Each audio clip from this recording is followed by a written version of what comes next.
Hello everybody to today's lecture series. Networking, research and international travel are three fundamental pillars of every of our institute.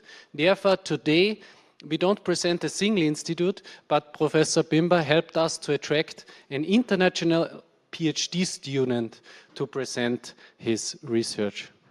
Thank you. Okay, thank you, Werner. Yeah, I think while you're still setting up things here, it's my pleasure to introduce to you Ben Jarvis. He is a PhD student from EPFL in Lausanne doing robotics, and I think that topic, especially in the field of robotics for machine learning, is probably something that you could be interested in. That's why normally this would be a talk in our lab talk series, but we just do it together with you to share basically the presentation with you. Just an organizational hint for those students that are in our seminar, we have a separate attendant list over here, but I have only one copy. So after the talks, my students or our students should come here to sign the attendance list when you are here physically. So just let me quickly introduce to you Ben. Ben is a PhD student at EPFL, so this is obviously one of the most famous technical universities in Europe, together with the most prestige technical universities in Europe, together with ETH Zurich and other technical universities, TU Munich and so on. He's in the Intelligent Systems Lab, which does robotics in various fields, and he is interested in swarms. So he's going to talk about embodied telecooperation, enabling intuitive control of complex robots. That's the title of the presentation.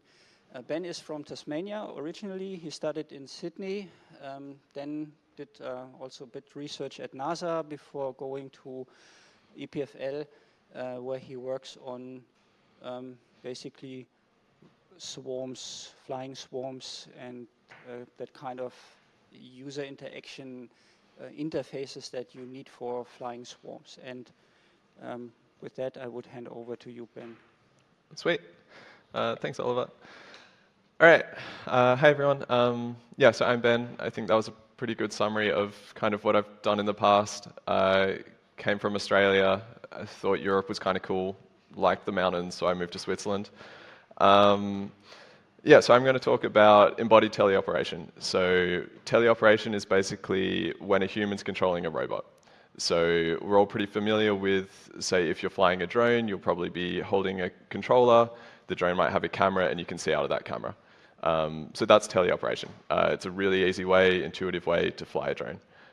What I'll kind of talk about are the alternatives to that, which are kind of being looked at in research as ways to make more intuitive connection with the robot, so that you can have naive users flying something with no or very little practice beforehand.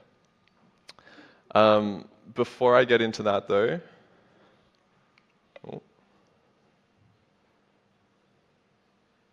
right, yeah, I just wanted to talk a little bit about my lab. So I'm at the Laboratory of Intelligent Systems at EPFL, directed by Professor Dario Floriano. I think our lab's kind of cool. We do a lot of really diverse stuff, so I just think it's kind of cool to highlight, especially because I think it kind of shows how broad robotics can be. So my background was actually in aerospace. Now I'm doing robotics research focusing on humans. So yeah, it's really, robotics is a pretty broad field, and a lot of previous skills that you learn can apply really well to robotics. So I just thought maybe kind of a cool way to show off some of the stuff in our lab. This is actually our t-shirt design that we made last year, and just features some of the robots that we use in the lab.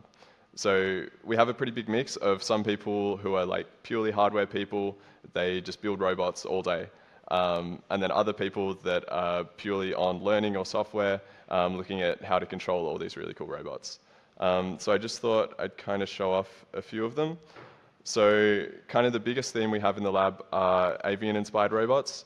So we look at basically the capabilities that birds have, where they're able to fly in all these really dynamic scenarios. They can fly slow, they can fly really fast, they can fly around trees, they can also perch up onto branches, and they can also fly in really high winds. Things that a traditional fixed wing is not really able to do, or things that a quad-rotor drone that can do these things isn't anywhere as efficient if they wanted to fly for long distances. So we had a previous PhD built this robot, and now this has kind of led into a few other people that have been using it. So one of those, Valentin, he recently published this work in Nature Communications. So he was basically looking at, we have this drone with all these degrees of freedom, so the wings can fold and unfold, you can twist the whole wings, and then also the tail, it can spread out and it can pitch up and down, as well as yawing. And he wanted to look at how birds do their perching maneuvers. And what roboticists do when they try to optimize something like this is, so they'll look at optimizing for efficiency, or how fast can we get to the perching maneuver. Instead, what Valley did here was he looked at some studies of real birds that were similar in aerodynamic characteristics to our drone, and found that there was a hypothesis that what they're actually doing is minimizing their time at stall. So the time when they're at really high angles of attack, which is when things start to get unstable. And so he basically built a controller to test that hypothesis. And basically that's what he was trying to optimize as he did this perching maneuver. And what they found was actually that they really almost exactly mirrored the same trajectories that birds make. So that was just something really cool, where we basically have these people building these avian-inspired robots, and then someone will do software, and then we're trying to look at these links between the robots we have today and what nature's doing. And what we basically do is look at how we can use that to improve our robots. So as Oliver mentioned, I work on swarms. Specifically, I work on the human side of swarms. So robots are super cool. I also think humans are kind of interesting. But I have a colleague who disagrees and just thinks robots are amazing. So he's working on high-speed motion planning for swarms. So basically when you have a swarm of robots, or in this case aerial drones, and you want them to move through an environment quickly, and you don't want them to collide with each other, you want them to be able to efficiently pass through gaps, and also have them sharing knowledge between them, so they're not going to crash into each other, and they can safely find paths together. We also have a big Russian guy called Yegor who works on making dexterous catheters. So catheters that are used in cardiac surgery, basically when you have cardiac arrhythmia, where you have like a heart that's not beating normally, you basically put in this, his nickname for them are medical noodles, but basically a catheter inside the heart, and then you're basically applying small electric shocks to kind of scar the heart and return it to beating normally. So this basically looks at a lot of principles of soft robotics. So you can see this is magnetically controlled, and he's able to adjust how stiff or hard it is. So when you're basically doing the surgery, you want it to be quite rigid, but when you're navigating through the heart, you want it to be really soft, so you're not damaging anything you don't want to damage. And then another part of the lab, we actually have edible robotics. So this is kind of, I think, a really fun area of research, basically looking at almost what's robotics going to look like in 2050. Say if you have people stranded on an island, at the moment you could send a drone to go drop food for them, and kind of the creative idea is, what if they just eat the drone? So it's a collaboration with a few unis, but we're looking at basically how do we make different components of robotics edible. So Bogan here, he had this edible circular frame. You can see, obviously, a lot of this is not edible. No one's trying to hide that. But he made these edible actuators. You can just see in the bottom left that that's how this robot's actually rolling. They're basically these sacks that fill up with fluid and make it roll along. And that's all edible. Then we also have someone who's working on edible logic gates. So obviously here, there's batteries and circuits. Someone's actually looking at, rather than using electricity, can we have a fluid equivalent of that? This is stuff that you're probably not going to see in the next 3 years or in the next 10, but maybe in the next 20 years, this is something that we could see. So yeah, that's a bit of a summary of the lab. Yeah, I think it's a pretty cool summary of how broad robotics can be and a lot of the really creative research that's going on. But onto this presentation. So as I mentioned, I think humans are kind of cool. There's basically, so I mentioned I came from aerospace. Now I'm looking at how humans control swarms, and it kind of touches on themes of like cognitive neuroscience, which I don't really want to go into details of, but at least wanted to give kind of a broad overview of some of the main concepts that you look at when you're looking at this kind of embodied teleoperation.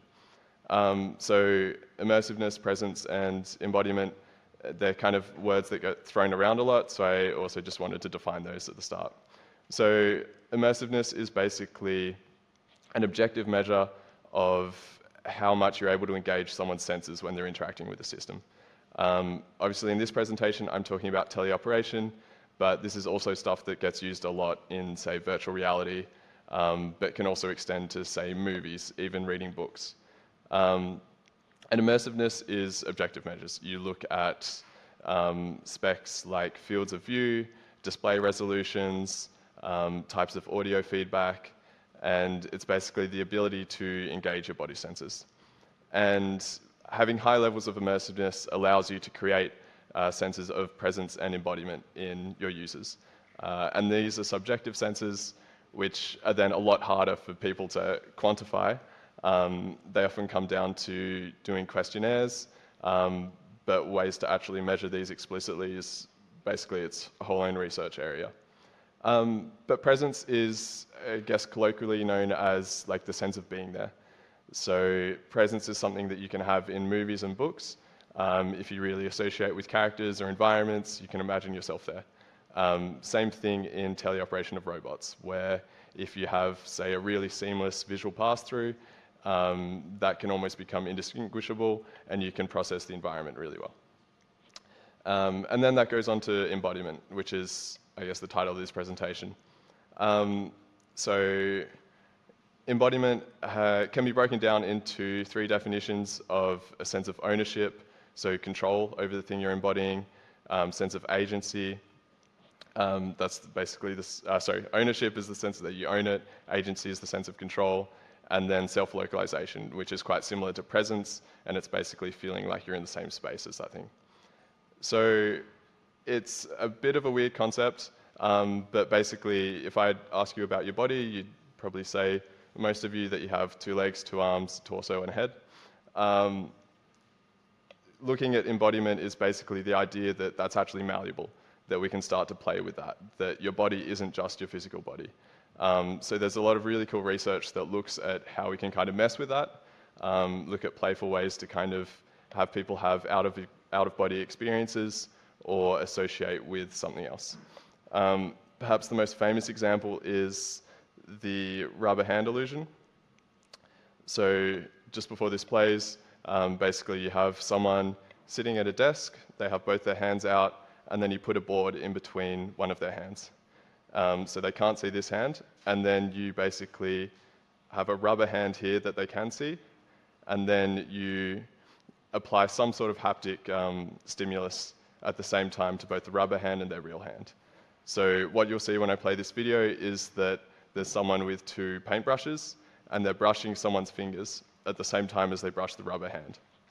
And the person can only see the rubber hand, but they're feeling the brushing on their own fingers. So it creates this really strong link where you basically feel something, it matches what you see, so you start to associate. And then you can see you can kind of play with that, where then if someone came in with a unexpected action, in this case stabbing the hand, it causes the person to flinch, even though their hand's a long way from the actual rubber hand. So they're not actually flinching because they think their real hand is going to get hit. They know it's the rubber hand that's getting hit, and they flinch anyway. So that's maybe an extreme example, but that's kind of what embodiment is. It's being able to project your sense of body into different objects. And they can be things like rubber hands that mimic your real hand, or it could be something that's not anthropomorphic, like, say, a drone. So I am a roboticist, so I want to look at how can we actually use this really cool feature to control robots. So this is something that my lab's explored a bit, and Matteo, a previous PhD student, he did a really kind of intuitive way of doing this. He looked at the rubber hand illusion, which is really famous, really well understood, and he went, all right, so if I want to control the drone, may as well just make my hand the drone. So he basically got a glove, added these markers that you can see. They're basically called motion capture markers. So in that room, there's a lot of cameras spread out, and they can track these markers really accurately, like to sub-millimeter level. So then you know really well how the hand is oriented. And then he also added some haptic motors in the hand so that he could provide some feedback. And this allowed him to do this really cool control of the drone where he's able to just move it around and the drone follows his position. So it makes a lot of sense. You obviously play a little bit with tuning how far your hand goes versus how far the drone goes, but then you're able to make this really intuitive control of the drone. And so he did a few tests. Obviously, we need to actually quantify how good things are. So he got participants, and he got them to fly through this obstacle course. So they did it both in simulation in the top and on hardware. This is something you'll see kind of in a lot of the research I show, is that typically you do a lot of detailed analysis in simulation because you can control everything. But then anyone that works with hardware knows that things go wrong often. So if you're trying to do experiments with humans, you kind of don't want to put too much weight on hardware experiments because it can be hard to justify or hard to guarantee that you have consistent conditions between different participants. So he basically had this obstacle course in both simulation and in hardware, and he'd get people to fly through these 6 gates using that same hand control. And then, as you tend to do in all this research, you compare to the classical interface, which is normally like a just standard drone controller or something like a joystick. And the main thing he found here, this was over testing 5 runs. So R1 is first run with remote controller, W5 is 5th run with the hand. It's called W because this was without haptics, so purely just the person moving their hand. And what he found was that someone with a remote controller will learn a lot quicker, and some other studies have shown that if you give people a long time to train, then using a remote control, you do get really good. People that, like if you look at drone racing, no one's using their hand, they're using a controller. Because if you spend hundreds of hours, at least current state of research, it seems like that's the best way to get like top level performance. But what he found here is that if you don't give people that training, and if you just take naive users and give them both interfaces and get them to fly, the people that use his hand controller were actually able to perform a lot better. And that's kind of the goal of a lot of this research, is it's saying, what if you have someone who isn't able to spend tens of hours or hundreds of hours training to get good at controlling this robot, and you just want them to be able to control it straight away. And so that's something that he found with this research. So this was in simulation, and in hardware, this was, again, kind of the issue with things not being quite as controllable. You often get like larger standard deviations or also just less variance between your different conditions. So here, he didn't really find much difference. But then one of the interesting parts of this glove was he wanted to look at adding the haptic feedback. So he added vibro actuators, so basically just small motors that will vibrate, and he added them at 6 different positions. So he had forward, left, back, up, down, right. And he had distance sensors on the drone. So then you're able to fly the drone, and based on how close the drone is to an obstacle, it's able to feed that back to the person's hand through haptics. And obviously first you need to test that people can actually figure out which of these is vibrating. So they did a test, they found everyone was able to do that. So then they got them to do a similar experiment, but this time, if the video plays. All right, sorry, we don't have the video.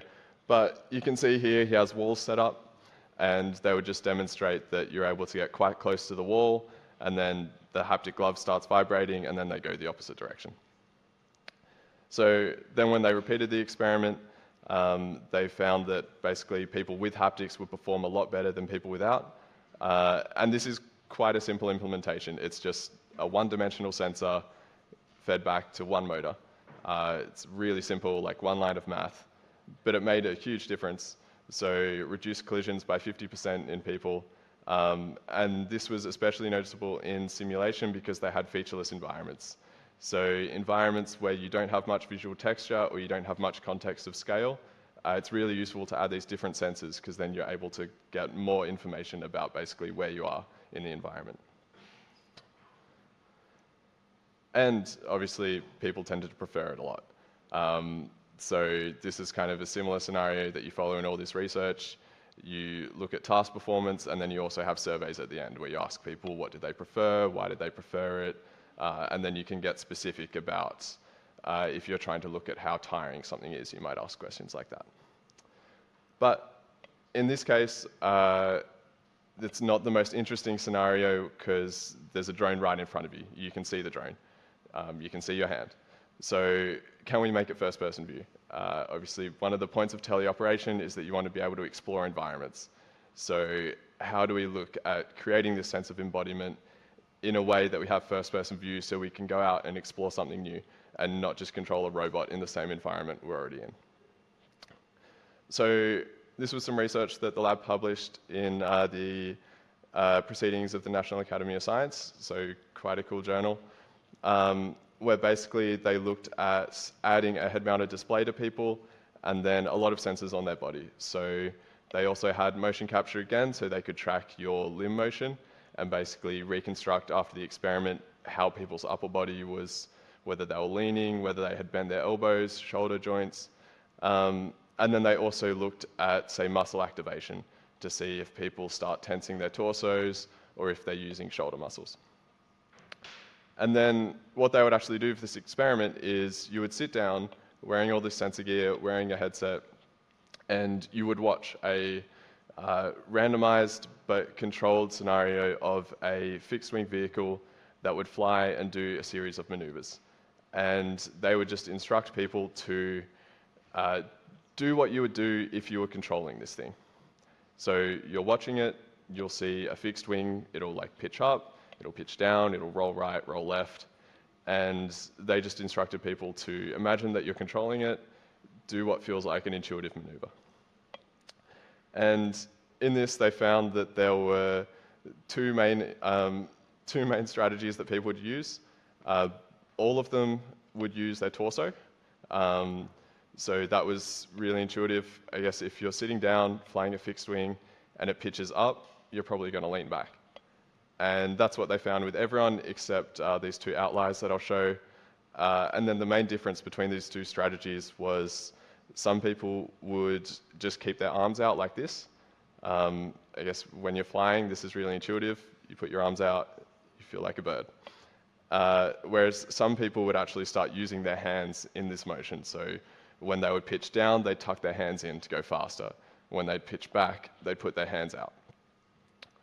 And they did this with a few different people. And you can see this is just someone who adopted, this was the most popular strategy. And it's quite cool that without prompting, a lot of people ended up doing the same thing, which was just having your arms out and you move your torso. Then there were the people who would couple their arms as well. So this to me doesn't feel that intuitive, but I think it looks a bit awkward. But a fair few people did it. And you can see here the rolling is quite interesting.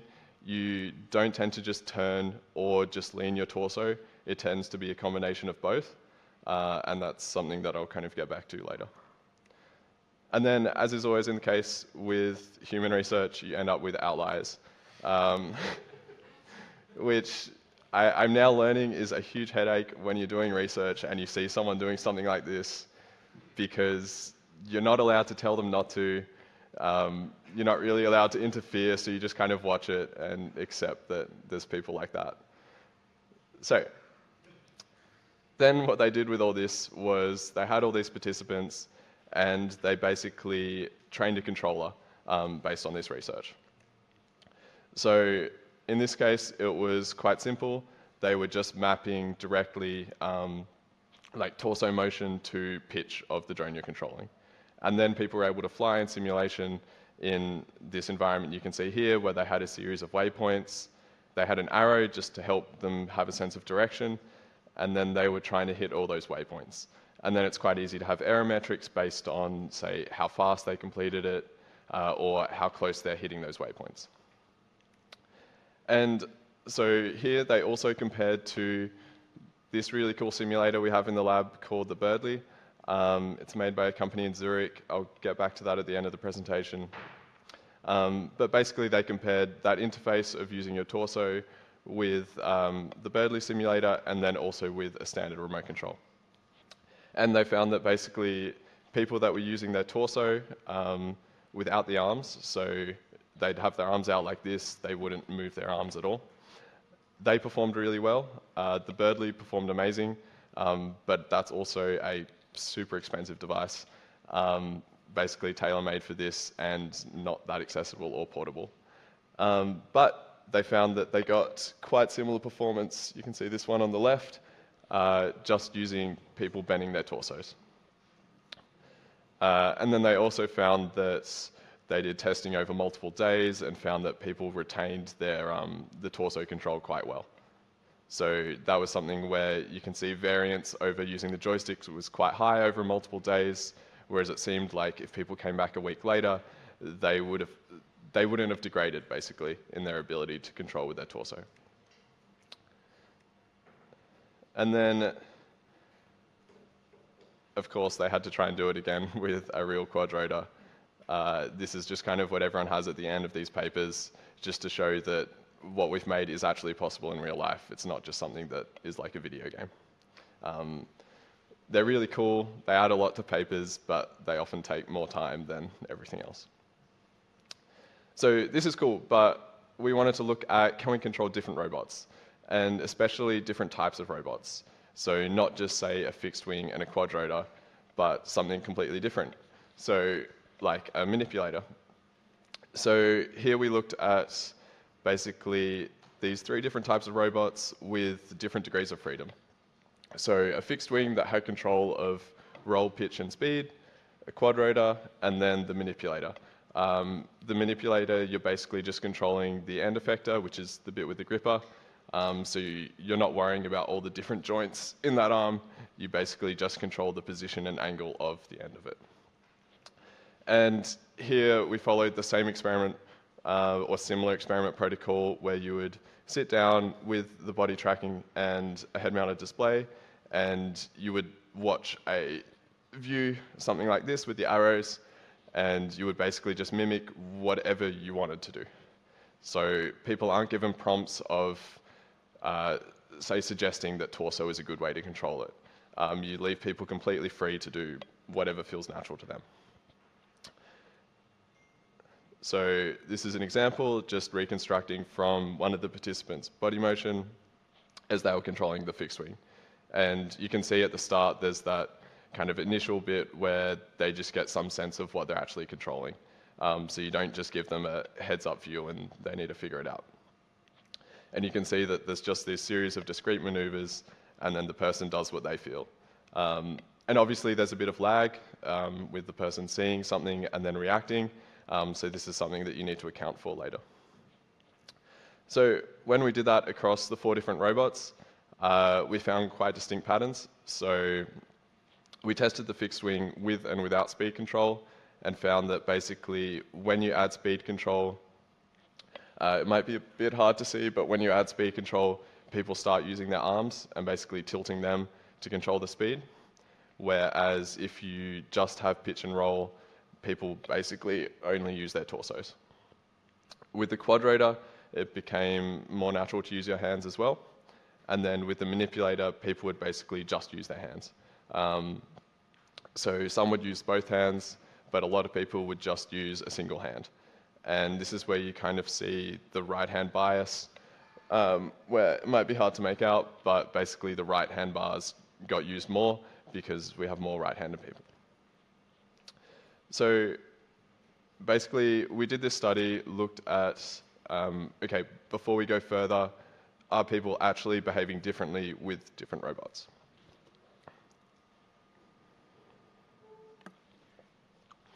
So given we confirmed that, now we basically need to figure out, all right, we have this data, how do we use this to actually control the robots? And the way we were doing this was looking at motion synergies. So humans typically, we don't just move one joint at a time. If we're walking, we have a combination of, say, ankle, knee, and hip joints. Same as if we reach for something. Typically, you start to move your fingers before they've reached the object. So basically, we want to look at how we could capture these. And this was by using principal component analysis. You might be familiar from other fields, but basically it's a way of compressing information. So basically, over the experiment, we would get people to see first the pitch, then the roll, then the yaw. That would be randomized, obviously. And then we would get basically these discrete behaviors. We would see what they did when the robot was pitching, what they did when it was rolling. And then we're able to separate those out over here and see that, all right, when it's pitching, they would normally control the pitch of their torso. When it's rolling, they would normally control the roll of their torso. And here, when there was thrust, they would be controlling the angles of their arms.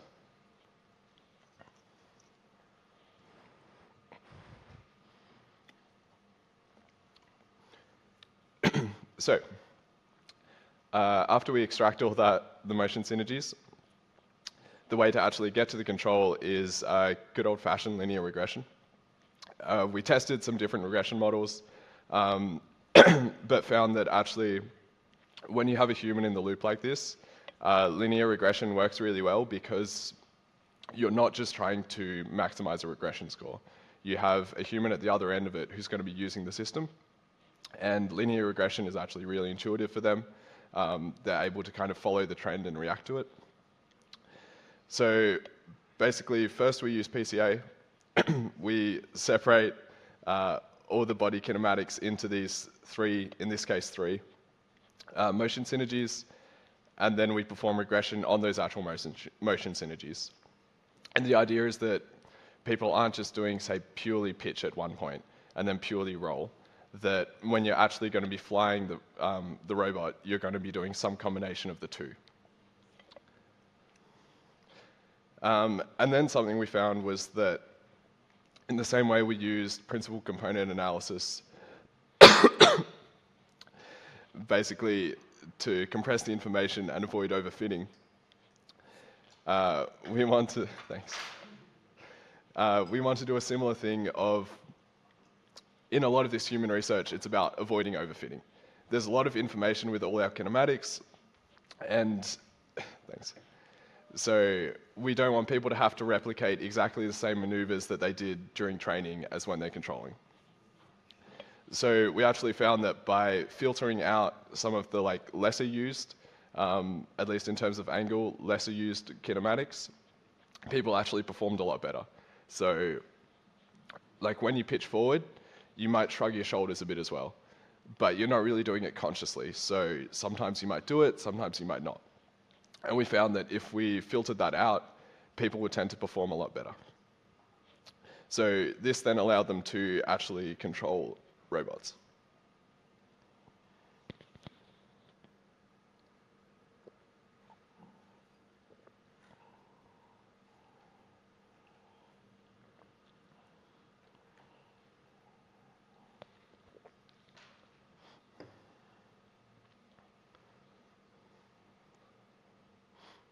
So in this case, someone had control over thrust, which is why they're using hands a lot. So when there's a short distance between the adjacent hoops, they would tend to slow down so that they were able to line up better with the hoop that they're trying to pass through.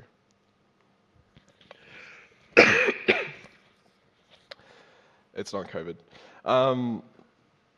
So we did this for all 3 robots. For the first 2, you had to pass through the gaps. And then for the last one, you were basically doing a peg and hold task. And we found that for the fixed wings and the manipulator, the proposed algorithm actually was outperforming classical components, so a joystick. Whereas for the quadrator, it was about similar. And this could be due to people having more experience with the types of controllers they use with a joystick. So that's information that you always capture at the end of a survey, basically. How many hours do you play video games? How many hours have you flown quadrotors, other robots? It's all kind of information that you capture, and then you look at the end to see if there's any correlation. And then again, we demonstrated this all on real robots. So here's someone using basically the full method to control a quadrotor. It might be a little bit hard to see, but the quadrotor's down here. Here we have the first person view, which is what the pilot sees, and then this is their motion.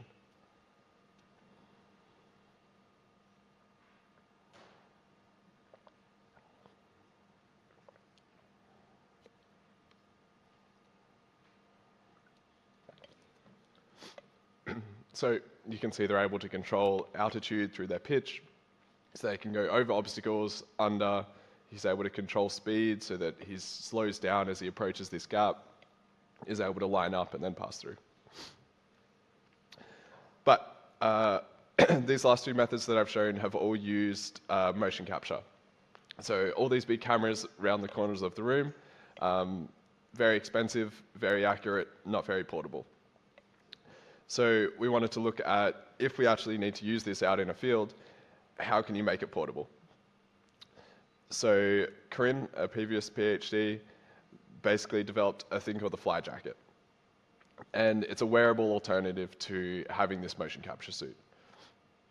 She put a lot of effort into making sure that it can fit 98% of the population. So, which is obviously a huge spread. You look at how much our bodies vary. And a big part of this device was they looked at the previous experiment I showed where people were controlling the fixed wing and they'd have their arms out like this. And something they were often reporting is that they had tired arms at the end of the experiment. So what they wanted to look at was having this passive arm support where you essentially have weightless arms when you're like this. But you want to do that without controlling the person so that they're forced to have their arms in a certain condition or so that they lose some range of motion. So a lot of effort went into basically having this passive arm support. Here it was based on a gas spring, but then there were different methods that looked at cable actuation, basically how to have weightless arms. Unfortunately, I haven't got to try it, but I would really like to. So once you develop this, they would do similar experiments. You could see that people would bend their torso back to go up, forward to go down. And like I mentioned before, there's a combination of twist and roll when you want the drone to roll. Also, this here, they're actually flying around a digital twin of EPFL, which was quite cool. So then they did a study basically testing these 4 conditions, which is people using the FlyJacket with and without arm support. And they also instructed some people to keep their arms out and some to just relax their arms. And then again, the classic compared to a remote control. And so what they found that was basically the FlyJacket, especially with the arm support, is consistent with a remote control. But there tended to be much less variance. So with remote control, you get some people that are amazing and some people that really struggle with it.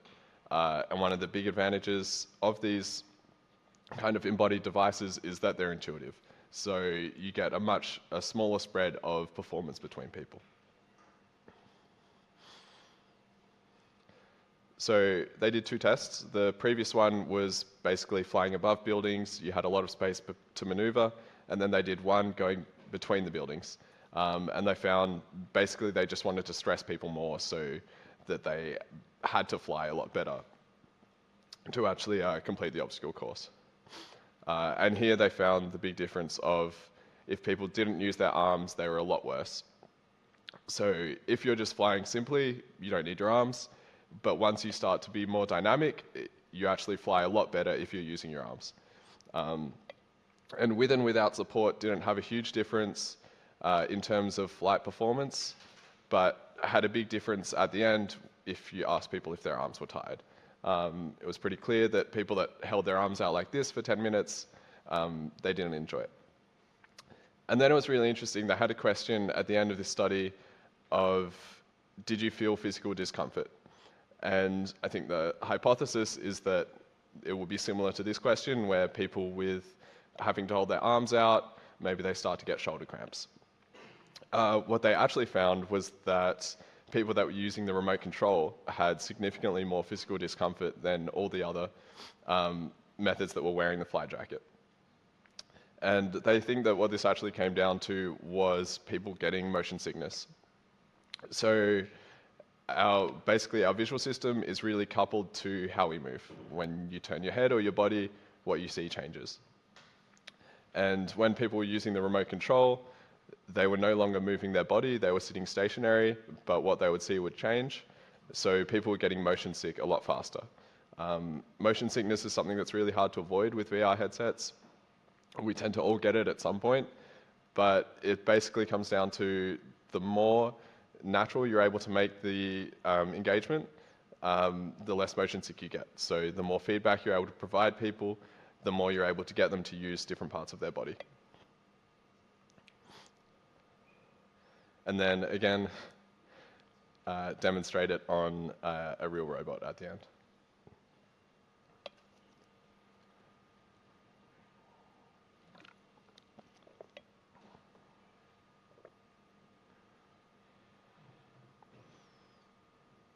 So here they were just flying a quadrotor, again around EPFL, and they also added a glove so they could identify points of interest. So now, just to kind of, as we're getting to the end of the presentation, I wanted to talk more about swarms, which, as Oliver mentioned, is what I'm working on. So first, just to clear up kind of what people's expectations of swarms are, because whenever you really talk about swarms, people think of the really cool light shows that you see, like from the Olympics. This is not it. So these are really cool. I think the world record was broken a few weeks ago. Basically, they have a bunch of computers on the ground. They've done a lot of math beforehand, and they've figured out where different robots should fly at different times. So super impressive, but not really what we're looking at with swarms. What we're aiming for is more something like bird flocks. So bird flocks, obviously, they don't have some secret communication between each other. All the birds tend to just follow their closest neighbors. So there's been some really cool studies. They found, looking at flocks outside Rome like this, that basically starlings will just follow between their 6 or 7 closest neighbors. And just by following those neighbors, they're able to make these really cool patterns, which also have some kind of a form of collective intelligence. So if you have, say, a predator attacking one side of the swarm, the other side is able to react faster than if it was just a single bird. So this is kind of the goal of swarms and what we're looking at. Currently, the state of the art is this group in China, at least as far as having distributed swarms, which means you don't have a central computer, you have individual robots making their own decisions, kind of similar to birds. So they had this really cool video to go along with their really cool research of basically this swarm passing through a forest here. So you can see there, like one drone just braked to let another go in front of it. They're able to weave between the trees. It's this really cool kind of quite futuristic scenario. And so basically what we want to look at is, all right, what if you have one person controlling this? What do they see and what do they actually control? So it could be a range of missions, like there they were tracking one person, but there's a few different ways you could do. That's basically what I'm trying to figure out in my PhD. I'm not at the end of my PhD yet, so I don't have the answer. But what we kind of did in the first year was we wanted to just get an idea of how different perspectives in a swarm make people behave differently. So we did this experiment of basically getting someone to sit at a computer with a standard remote control and getting them to control a swarm in a simplified manner. So basically all the members of the swarm will avoid obstacles and avoid their neighbors themselves, and the human is just kind of guiding the whole thing. So it's almost just like you're pushing a cloud, you're telling it to go left, right. You can also get it to spread out or contract, but all the individual motion is handled autonomously. So we would then get people to fly through an obstacle course that had these different obstacles, a forest where basically you would have all the drones kind of finding their own way through, a gap where you would have to shrink the swarm to pass through, and then a diamond at the end where you'd have to kind of expand, and the idea was that you split the swarm in two. So we would get people to fly through that, we track all the information, and then we're able to reconstruct it. And one thing we looked at was eye tracking. So we would give people different interfaces, and then we would see what information they were looking at as they flew through the obstacle course. So we did this study with 30 people, and we gave them a range of different interfaces. So there was one group that would just see the view from one drone at a time. So they would just say, if they're doing the experiment, they might always see the drone that's furthest in the front of the swarm. And then as they move and turn around, if a different drone is furthest to the front, they would switch their view to that one. So that would all happen autonomously. And then also if, say, a drone crashed, then the view would drop from that drone and go to the one that's, say, next furthest in front. We also looked at giving people multiple screens at once. So in the scenario here, we have, say this is forefront, which means you get 4 views and the front view is dominant. So the front drone is the one with the big view, and then along the bottom you had the drone furthest to the left, back and right. And this was basically to see if people start using all the information available to them. You can think almost like mirrors in a car. And then we didn't expect it to perform well, but also just wanted to test giving people all 9 at once, see if they end up just like security guard in front of a wall of screens. And then as a control, we did a third-person view.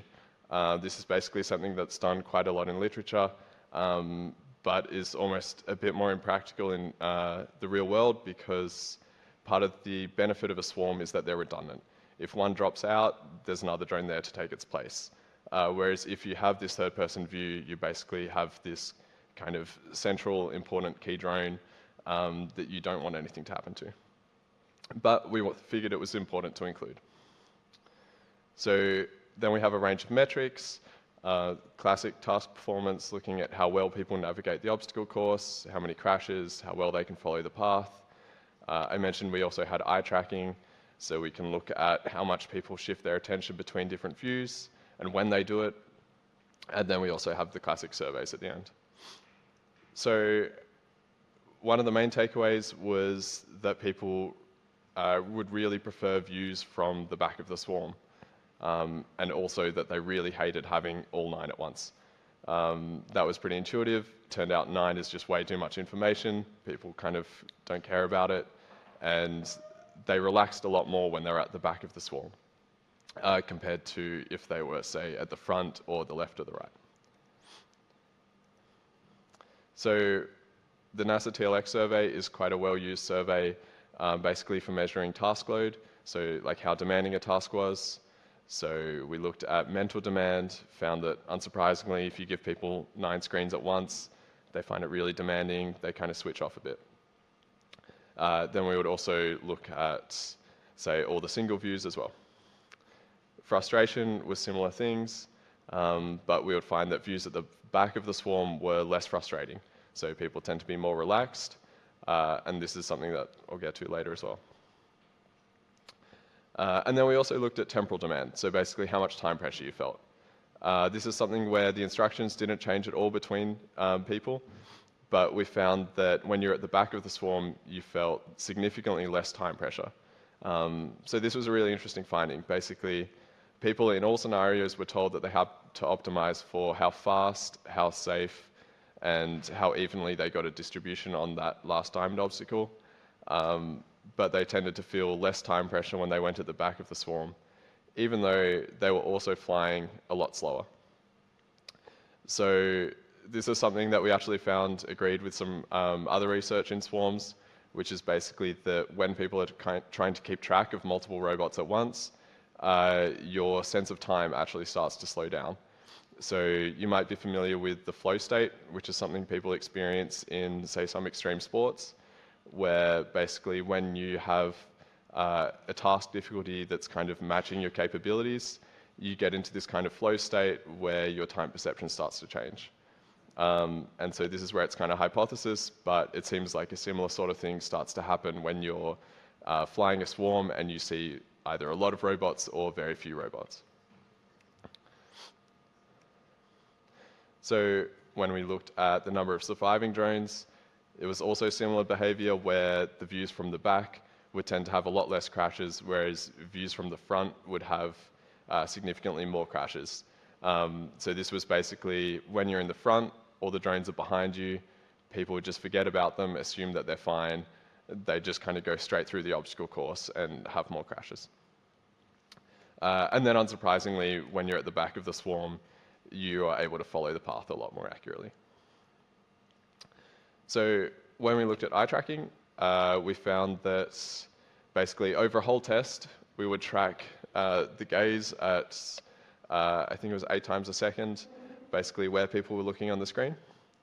And then we could plot over the whole thing whether they were looking mainly at one of the segments or at the others. And you can see that here in the forefront and the foreback, people spend above 90% of their time just looking at the big screen. And then when we had the 9 view, so this is all 9, people tend to kind of just like look in the middle. There's all this other information, but it's too hard to process, it's too hard to jump between them, so you just look straight ahead. So then you can see how that varied over a whole flight. And basically, when you give people all this extra information, they're not using it.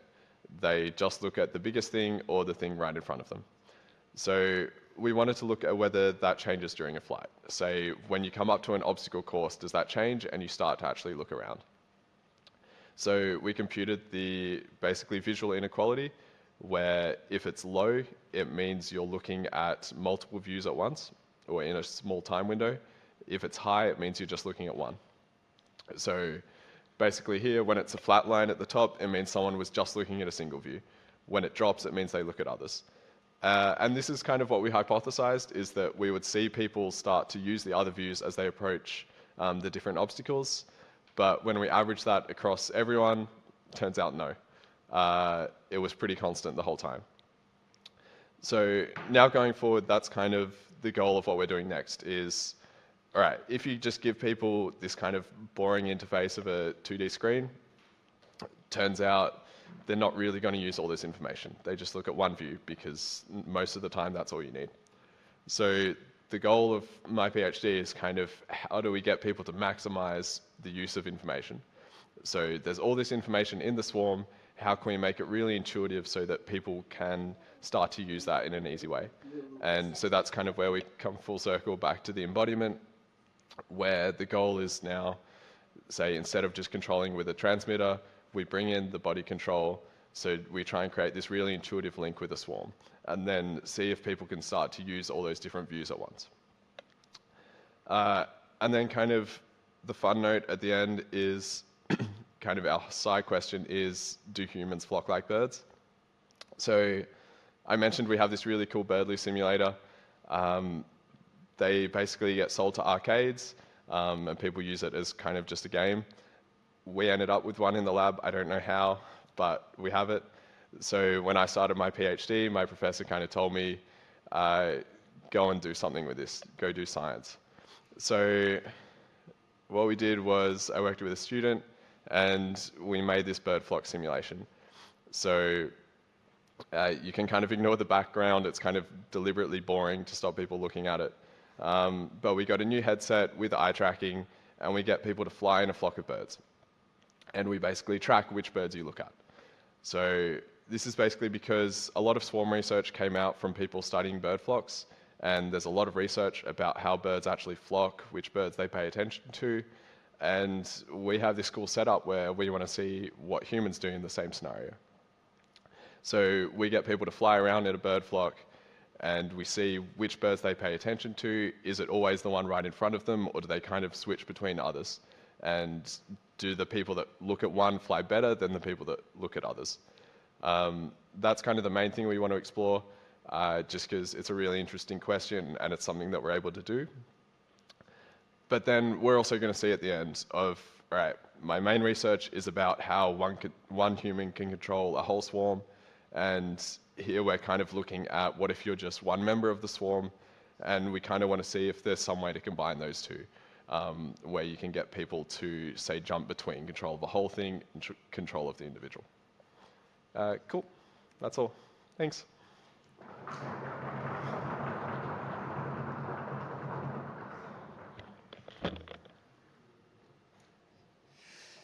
Yeah, thank you very much, Ben. Very, very interesting. Do you have any questions?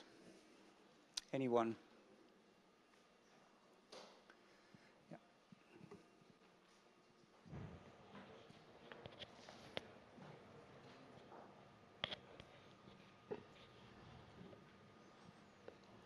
Sorry.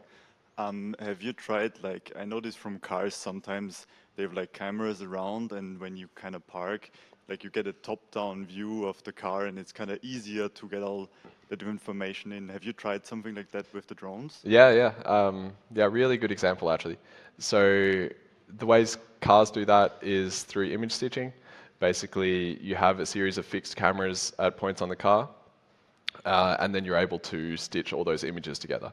And then they just add the actual view of the car is just a 3D model that they just add afterwards. So I am trying to do a similar thing at the moment. The difficulty is that in the car you have those cameras are at fixed points that you know really well and they never change. So you basically do the math once and that's it. Then you just apply it every time you use it. Whereas with a swarm, you don't know the positions between all the different cameras and they're actually changing. So we need to compute that basically at a speed that's fast enough that a human can actually make sense of it. So yeah, yes, it's something super interesting. It's what we're working on at the moment. And also, like, kind of a similar question, have you also, like, do you only work on vision-based or also, like, auditive, like, maybe you can hear, okay, I'm kind of close to that. Okay. Yeah, so that as well. I'm supervising a student who from EPFL but is doing his master's at MIT, and we're basically doing a collaboration on exactly that. So if you're doing this embodiment of a swarm, what's the haptic and what's the audio feedback? Because there's kind of a trade-off of you want to be sensing the information around you, like when you get close to obstacles, but you also want to sense if the swarm's getting too close to each other. And then also you want to communicate if there's a crash, you can communicate that to a person. Okay. Thank you very much. Cool. Okay, any more questions? So you talked about that it is easier for people with no experience to use the not the haptic, but the more intuitive controls than the remote controller. Do you know anything about when it comes to people with more experience, if they are trained longer on both methods? Does it also outperform remote controls? So as far as I know, no. Okay. If it's a short amount of time, yes, but I think I don't really want to put a number on it, but when you're in like the tens of hours, I think as remote controls start to outperform. Thank you. Yeah, so we saw some different methods of sort of controlling the different planes, drones, whatever. and I guess we could see that intuitive can be different for different people, so what's intuitive can change. Does it make sense to sort of find out, okay, what's the most intuitive for the average person, and then to sort of tell, okay, if you want to tell that person, if you want to control that drone, use this method? Or does it make more sense to sort of have research and go into the direction of every person has their own control system, and you sort of personalize the way you control the robot or whatever? Yeah. So it hasn't really been studied. I think it's a really good idea. I think it makes a lot of sense to basically give people a prompt on how they might control it, whether that's like an initial video, just suggestions, whatever it is. Like, you might not actually have to give them a trained controller. You could let them train their controller, but just give them 1 minute of training or something. Yeah, I think that's really interesting to explore, because like the person who's doing this, I'm willing to bet they weren't able to fly it very well. And I think if you gave them a prompt of how about using your torso, they would have gone a lot better.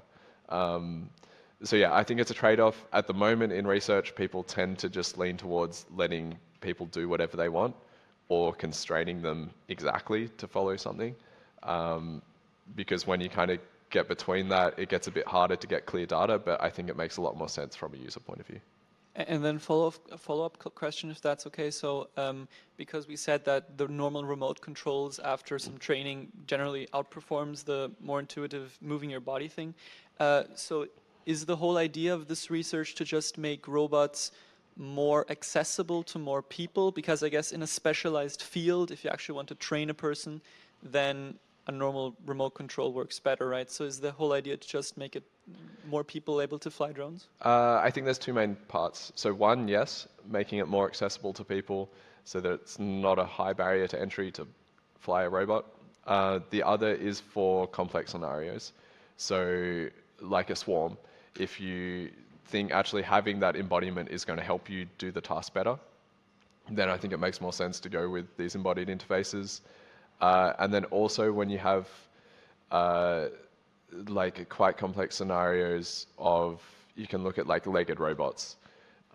If you want to control them more precisely than just giving them forward, back, left, right, then I think it starts to make more sense to have embodied things. Okay, thank you. Cool. The short answer is, how do you fly a swarm with a remote controller? Any more questions? From this row here, the drone pilot row? Anybody else? Yeah.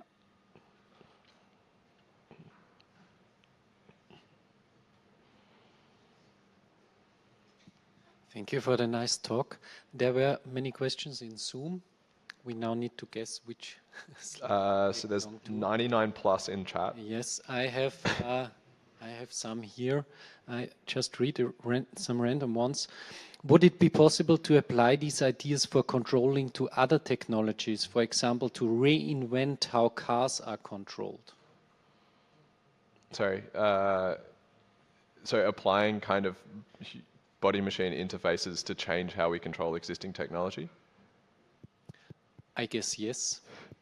Yeah, so with the paper where we did the diverse robots, so different types of robots, one thing we actually mentioned there is that it can enable people who have disabilities. So if someone's missing an arm, then maybe they're not able to use existing controllers. Then I think these kinds of interfaces where you personalize it to the user, it's really cool that you can enable that kind of application. Thank you. Another question was, but I guess you answered it in the second part of your talk, would it be possible to use sensors that directly detect eye muscle activity? Detect muscle activity? Eyes. Eyes. Yeah, so we are doing, I guess, yeah, the eye tracking. The newer headsets also have that involved as well, so that's what we were doing with Birdly. I think it's also quite interesting from a control perspective. The eyes are basically just pieces of brain on your face, so it's really quite cool that you're getting like a clear view of where someone is thinking. It's more than just where they're looking. Yeah. Thank you. And can you comment on how the latency affects the controls? Yeah, latency is a huge issue. So especially when you start to have head-mounted displays, humans, that's how you get motion sick, basically. If you add in a little bit of latency, it's horrible. Like when you turn your head and then it takes a while before the vision updates. Yeah, it's really tough. That's one reason why I'm actually working with Oliver, is that they have a really good method for getting low latency video. Thank you. And another question was, what methods were used to measure stress? Yeah, so stress is a hard one. Basically, you can look at measuring people's heart rate, also ECGs. So, I mean, that's more advanced heart rate, but EEGs, so looking at like skin conductivity. It gets used quite a bit, but it's really difficult to get kind of quality data because you need to establish people's baseline beforehand, and then it also is prone to like temperature. Thank you very much. Another question from the beginning. How do the electrical signals interact with the materials to control the rigidity of the medical noodle? I think this was of this. Yeah, the medical noodle. So there's basically a few different ways that they looked at. The video I showed was fiber jamming catheters. So fiber jamming is basically when you have like a tube filled with, it can be a fiber, or there's also particle jamming. I think that was actually particle jamming, which is, you can use coffee grounds, is actually what they used in that video. So basically you fill the tube with coffee grounds, and then it's quite soft, like if you have sand in something. But then if you evacuate that chamber, so suck all the air out, it suddenly gets really rigid. And all the coffee grounds aren't able to move around freely, and they kind of lock in and hold their place. Yeah. Thank you.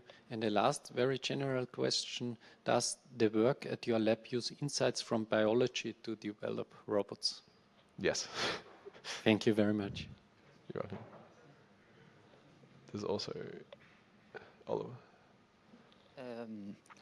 I have a question about like we looking to people have like kind of categories to handle like how to learning these drones to moving. So if we guess like this kind of categories of people can passing their experience with each other. So if I am from category A, I can passing my learning experience with this operators with another one from the same category. So there's something like this would be possible, like.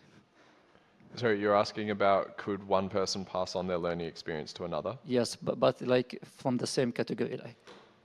Right.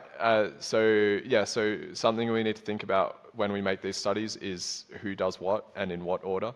Yes. So typically, whenever I compare data, they were different groups of people. So say 10 people might use one interface, 10 would use another, and they don't share. When people do have to share things, you randomize the order. Okay. Thank you. So my question was if there was an attempt of creating a virtual environment that would represent the vision of the drones so that the pilot would only see what he needs to see. So it would not require any headset or anything. It would be just simpler for any person to control. Yeah. Yeah, so this is a discussion that we have quite a lot. Because in simulation you can do a lot. The issue is that like all these papers kind of at the end you demonstrate it on hardware. And I was not meaning like the whole simulation, but the drones would create a virtual environment in real time. Yeah, that's the issue. Okay. So like 3D reconstruction is done quite a lot with single robots, and there's a lot of research and it's going quite well. But at the moment for like a swarm, you still can't do it in real time yet. That's something where maybe in a few years that's different and the drones can reconstruct the environment? Or that's not your question? Was there like any attempt of removing all of the abstractions so there's less of the information passed on? What do you mean, sorry, by removing the abstractions? The abstractions that can be easily passed by the swarm, like only the environment that is needed for control of the robots. Sure. So doing like a simplified reconstruction. Yes. Yeah. Yeah, so that's something that I think shows some promise. It's something that also gets shown in quite a lot of movies where they'll have just like a vectorized space. Yeah, so I think they're often called coarse reconstructions, which is when you're just doing like really coarse shapes, kind of what like Google Earth does. That I think there's a lot of promise in. I'm kind of, yeah, I think it makes a lot of sense to do coarse reconstructions where then you can project like a visual feed over it, and then the human kind of reconstructs the finer features themselves. I think that makes a lot of sense. It's something we haven't done yet. Thank you. Cool. So I think we need to stop at this point because we want to go flying before sunset, swarm. Thank you very much, Ben, and actually for all of our speakers that are here, we have a little giveaway. I think that was on your wish list, Cool. but actually all our speakers get that. Yeah. So thank you very much for this really cool talk. Awesome. And I think it inspired you a little bit also to do your PhD after doing your bachelor's and your master's up front. So I think everybody is signed in on the attendance list, and I have the special attendance list here for our seminar students. If you're not online, but here, you have to come to me and sign. Yeah? Okay. Thanks so much. Also, if anyone has any more questions, feel free to send me an email. It's just benjamin.jarvis@epfl.ch. Thanks.